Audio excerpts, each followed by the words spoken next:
Liberdade is unlike anywhere else in Sao Paulo. It's known for Japanese culture, great food, and its deep history. When most people think of Brazil, getting a taste of Japanese culture is totally unexpected.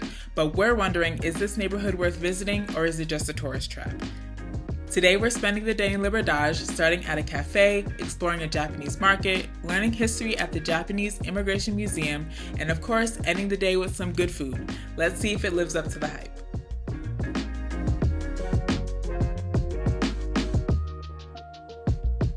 We are about to teleport back into Japan without even leaving Brazil, and I'm so excited because Japan is literally one of our favorite places in the entire world. And who knew that the second largest Japanese population is right here in Liberdade, Sao Paulo? So yeah, I'm hoping to learn more about that history later because we plan on going to the museum, so stay tuned for that too.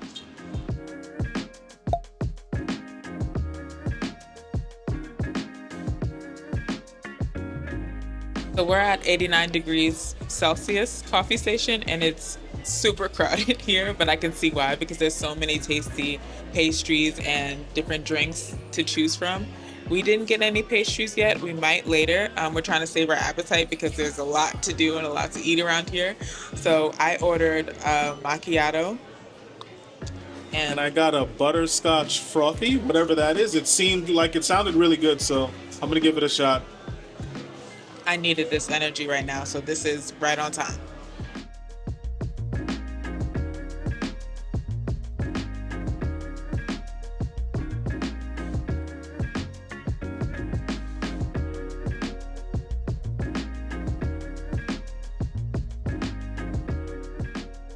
That's really good. I can tell that they use really good quality coffee.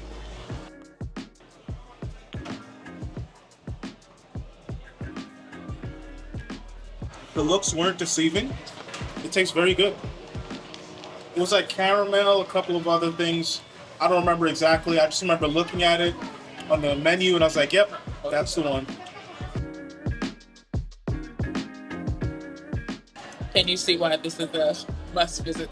Oh, absolutely. Like- First of all, if you have a sweet tooth, there are so many options of pastries and like pies, donuts, like everything your sweet tooth heart could imagine, like they got it here. Seriously. It was really hard not to order anything. There's so many options. Everything looks so good. So when you enter into the coffee station, you have to get one of these little electronic card things, and every time you order something, they will scan it so that when you go to the register and pay, it'll automatically be on here, like it already knows what you ordered. It was so confusing for us at first because everything is literally in Portuguese, so we kind of had to use Google Translate, surprise, surprise. And yeah, that's how you pay. You get your receipt, and that's it. So for my little macchiato and Levon's little latte that he ordered, actually it wasn't little at all. It was a decent size. We paid about 33.50 real, which equates to $6, which is not bad. I feel like one drink in the US will cost me about $6, so I feel like that was pretty decent.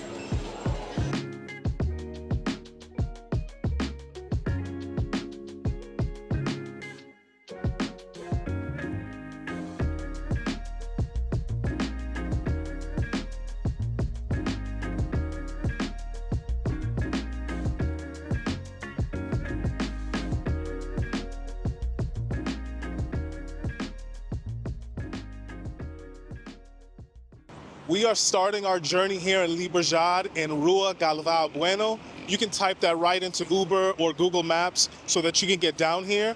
And this area is like an open air market. There are so many things that you can buy here. There are shops, bookstores, restaurants, and there's even a mall that's dedicated almost entirely to anime and manga memorabilia. So if you're a fan of that, you definitely want to come and check that out.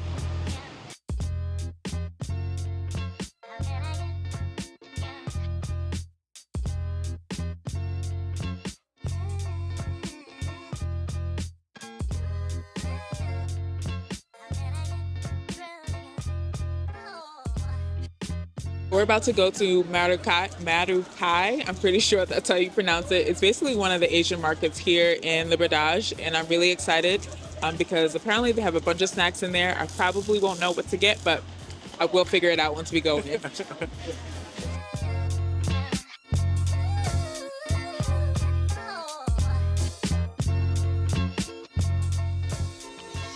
The moment you walk in, it feels like you stepped into Japan, and we love that because if you've been following us, you know Japan is one of our favorite countries.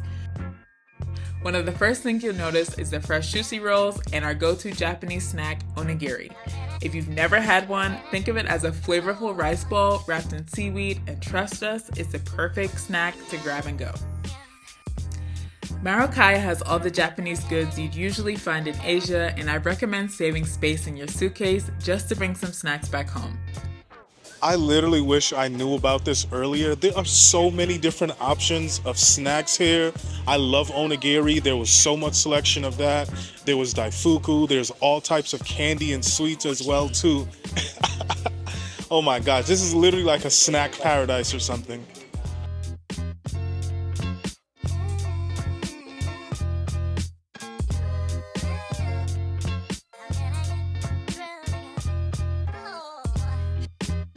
If you're looking for something other than food, they also have Japanese ceramics, chopsticks, and other things that make really good gifts.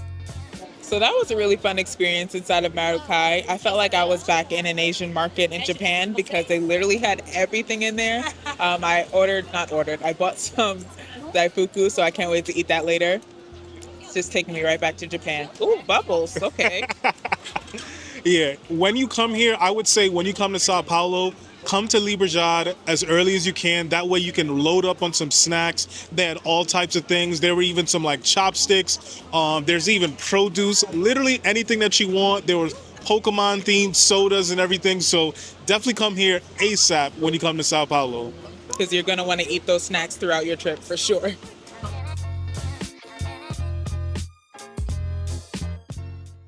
Now that we have something to hold us over until lunchtime, we're going to head over to the Historical Museum of Japanese Immigration. So I'm really excited to see what this place is about.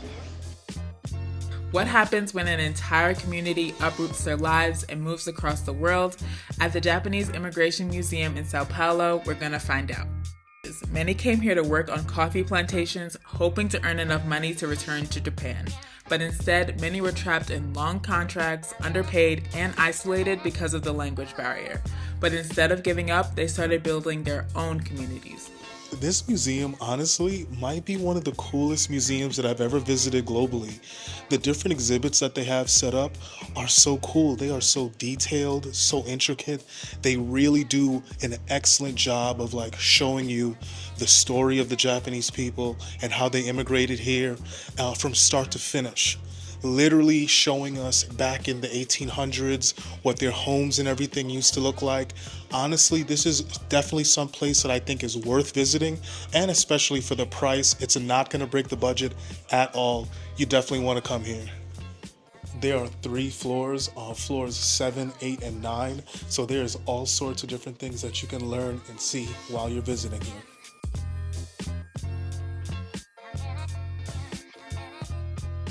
And this just wasn't about survival, it was about preserving identity. Japanese schools, newspapers, and cultural groups kept their traditions alive even when everything felt foreign. And now over 1.5 million Japanese Brazilians live here.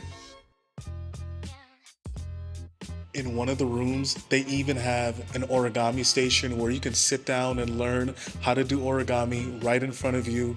And it's going step by step, showing you exactly what to do.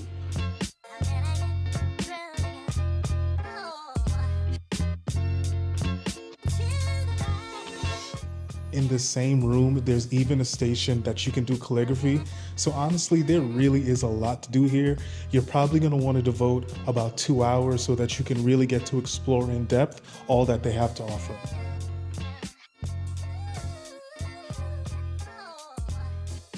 So the 7th floor of the exhibit is kind of dedicated to the past, what was going on in like the 1700s and their early immigration. And then here on the 9th floor where we are now, it's dedicated to the current state of things, their contributions to society. I'm very excited to see it.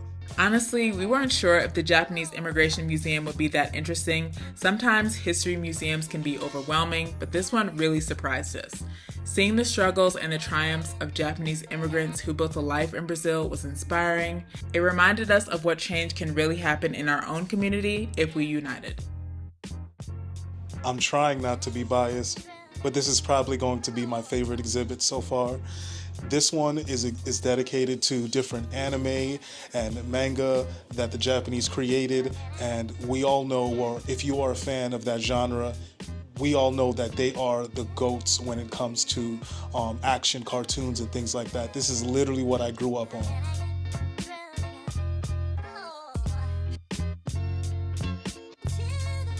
That was really fun. That was a really good experience. I'm really glad that we got to visit here because we learned so much about the history. It was literally one of the best museums that we've been to since we've been to Brazil. No shade on all the other ones, but this one was just on a different level. So that was a really cool experience. Babe obviously enjoyed himself too. It's one of my favorite museums, like, period, anyway. Whoa, okay.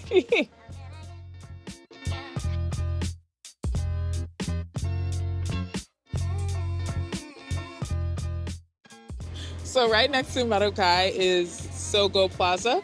It's basically a shopping mall, so I want to see what it's all about, what's up in there, so let's go.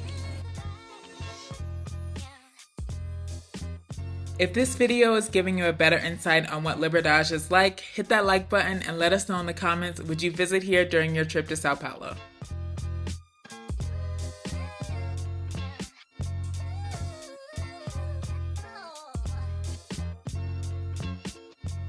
Walking around Sogo Mall, I instantly felt like a kid in a candy store. This was my favorite part of the entire day. Every corner was packed with anime memorabilia, collectibles, and nostalgic throwbacks. From classic series like Dragon Ball Z, which brought me right back to my childhood, and even newer favorites like My Hero Academia.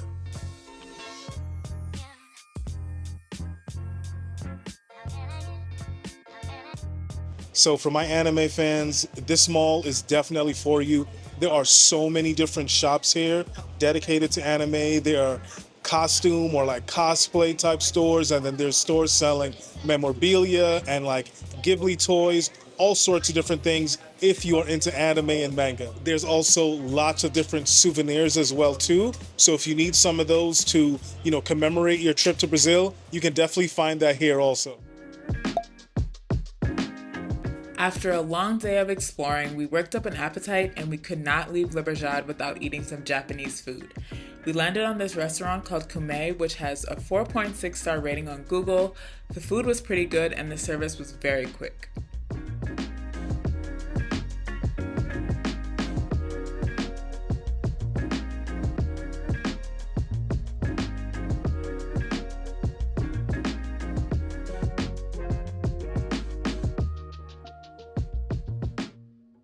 One of my favorite drinks to get in Brazil is a guarana.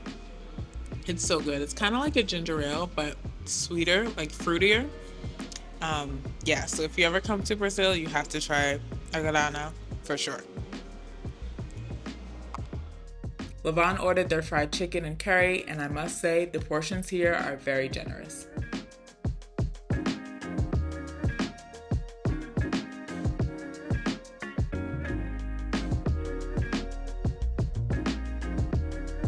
So I can't come to Liberdade without getting some ramen. It is actually nice to have something warm and filling.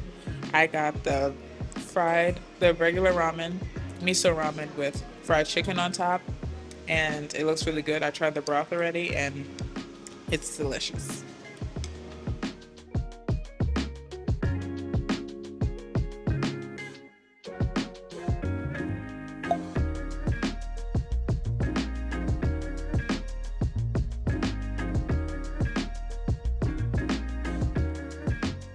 That wraps up our day in Liberdade. I hope you guys really enjoyed going about exploring this vibrant neighborhood with us. We really had a good time. It was honestly better than what we were expecting.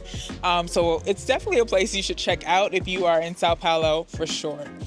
Don't forget to give us a like if you found this video helpful, and subscribe for more travel guides because we have plenty more on the way. Yes. Thanks for watching, guys.